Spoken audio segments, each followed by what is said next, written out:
everything is going really, really well for you guys. I hope you got a smile on your face and you're happy and things are just going really, really great.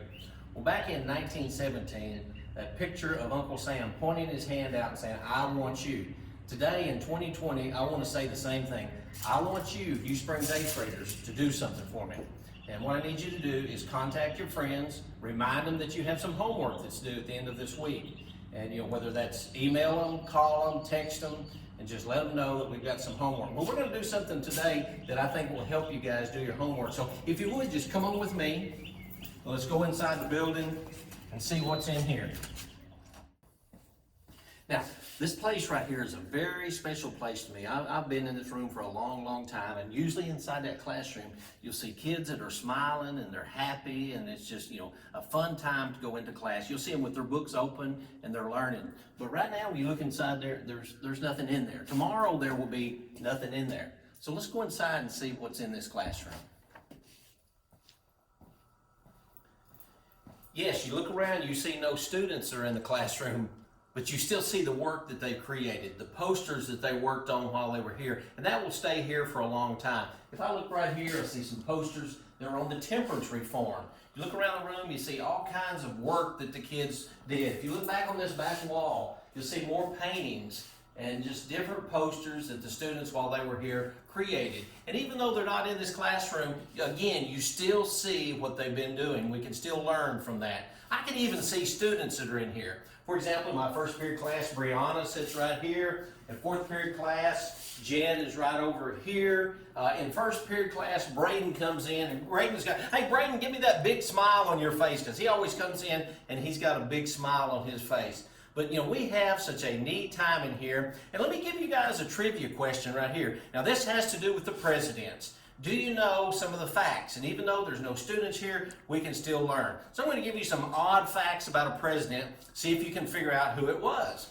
First of all, apparently he took a parrot and he taught the parrot how to curse, how to say bad words. Allegedly, during this president's funeral, they brought the parrot in to attend the funeral. During the funeral, the parrot started cursing, and they had to remove the parrot from the funeral.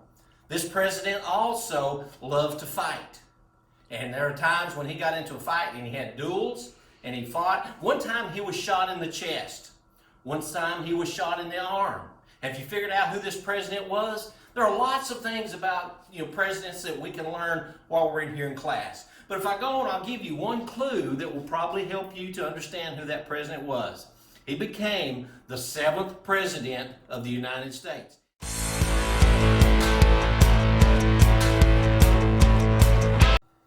Did you figure out who that president was, the 7th president? Well, I hope by now you figured out that that was Andrew Jackson. Well, today I want to talk to you just a little bit about your homework assignment. Now, I gave you a homework assignment last week, and that's going to be due this Friday. I'm not sure how the school is going to collect the homework assignments. We'll figure that out later. But it's very important that you do your homework assignment.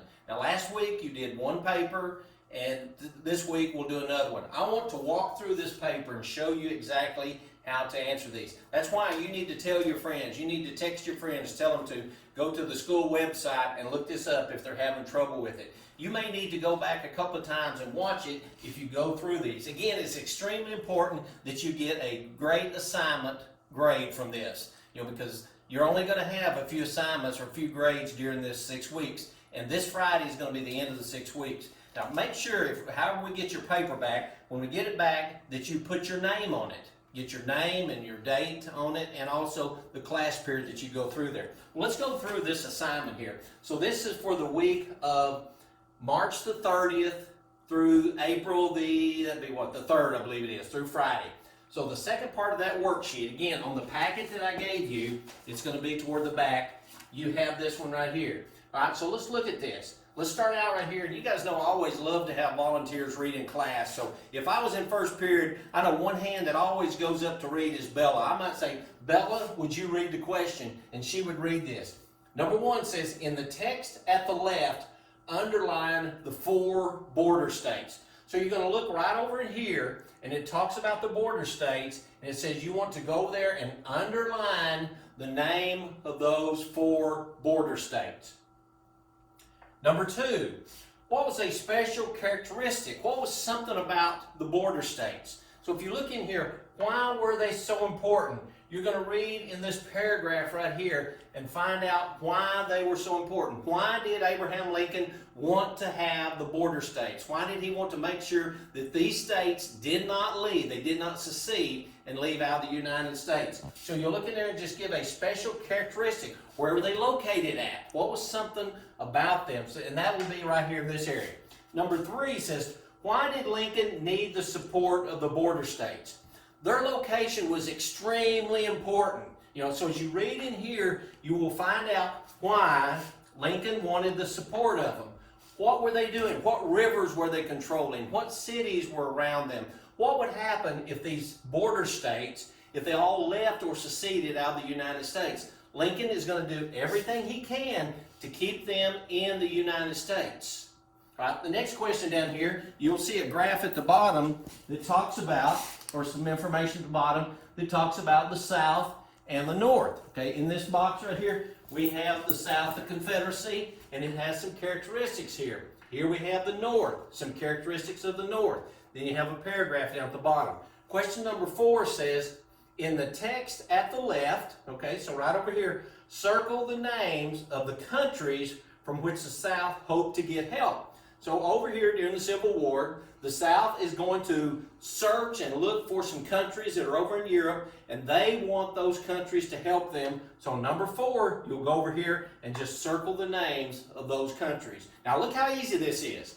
Again, it's extremely important that you do a great job on this paper and make a very high grade on this. Now, as we go to the next worksheet, second part over here,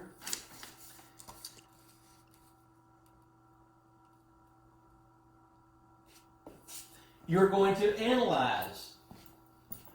Why was the North's war plan called the Anaconda Plan? Now, I wonder what an anaconda is. Is it a giraffe? Is it a snake? Is it a large snake? Is it a small snake? What is an anaconda? So, why was the North's war plan called the Anaconda Plan? So, if you'll go up here and you'll find where it talks about the Anaconda Plan. What does the anaconda, what it's asking, what does the anaconda do to its prey? Now, our plan was to do the same thing to the South. It says first the North would blockade. They would put ships out there and keep goods from coming in or going out of the South. Second, the North would aim to control the Mississippi River. Back during that time, that was like a highway system. So the North wanted to control that. Again, first one, they're going to blockade, not let anything go in and out of the South. Second one, they're going to go in there and control the Mississippi River. And then the third one says the North wanted to capture Richmond. This is located in Virginia. It was the capital of the Confederacy. So this question right here says, why was the North's plan called the Anaconda Plan? So in this right here, you're just going to fill in, what does an anaconda do? When it catches its prey, what does it do to it to devour it? Okay. Number 6 says, why did the South use defensive strategy? You've all watched football and you've watched basketball, but different sporting events, and you've seen where people go out and play defense. They're watching. The other team's trying to score, but no, they're stopping them. They're trying to come in here, stop them in basketball or in football from making a touchdown, and basketball from making a goal. Well, the South had a defensive plan. Now, it says right here, why did the South use a defensive strategy? Okay, so what are they going to do? Why do they want that defensive strategy? What are they trying to protect?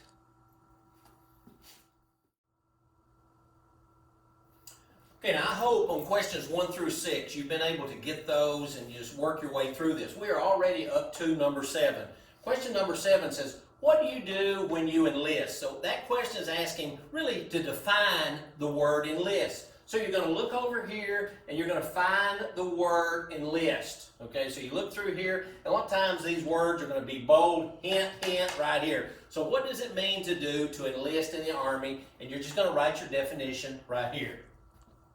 Number 8, it says marking in the text. Okay, so you're going to mark something here. It says, underline the sentence that tells how teenagers got into the Army. Now, you guys know what a teenager is. You become a teenager at age 13, you go 14, 15, 16, 17, 18, and 19 years old. So it said, how did you get a teenager to enlist in the Army. Okay, it says underline the sentence that tells how teenagers got into the Army. You say, even though you're 19, hey, that's okay. They wouldn't take you in the Army. They'd take you at 18. But there's going to be a minimum age. So if you become a teenager at 13, you could not get into the Army. But some boys back during that time got into the Army at 13 years old. Now imagine that, 8th grade boys. That is your age. They went out and fought in the Army, even though the Army said, we don't want you. How did they get in there? I don't know. Did they have a beard? Were they really tall? Did they look old? Whatever. But if you look right in here, it's going to tell you how some of those young people here, for example, it says right here, at 14 years old. So 8th grade boys, your age right here, 14. How did they get into the Army even though that was, let's call it illegal? How did they get in there? So you look at that and then underline that answer. Number 9. Why didn't the Confederacy want African Americans in their army? Okay, so what was the reason they did not want them? So as you read over here, you're going to find out at first the North refused to let free African Americans enlist. Later, the Union Army did allow it. But this question says, why didn't the Confederacy want African Americans in the Army? If you look right here, it says the Confederacy did not want to give enslaved people something. What were they afraid of giving them? And that's going to be your answer on number 9. We're going to take a break here real quick, and I'm going to throw in a trivia question here for you in just a second.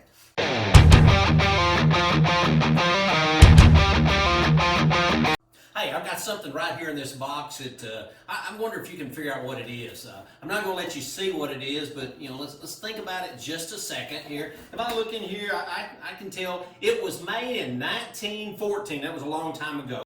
It was invented by a Navy engineer, a guy who was out there working. Later on, it's a toy. It is a toy. Okay, it's a toy that kids have. And in the year 2000. It went into the Toy Hall of Fame, okay, one of the very famous toys. In fact, a year before that, in 1999, this toy was so famous that it was put on the 33-cent postage stamp. Have you figured out what it is? I bet your parents know what it is. Some of you have even played with this type of a toy. Finish up our work here real quick. We have about 3 questions left. Number 10 says, read the text at the left, circle where most men had worked before becoming soldiers. So you're going to look right up here. It tells about people coming from every part of the country when they joined in to fight in the Civil War. But it says, where did most of them come from? It's not asking for the name of a state. It's not asking for a certain part of the country, but where did they come from? And that's going to be right up here in this area.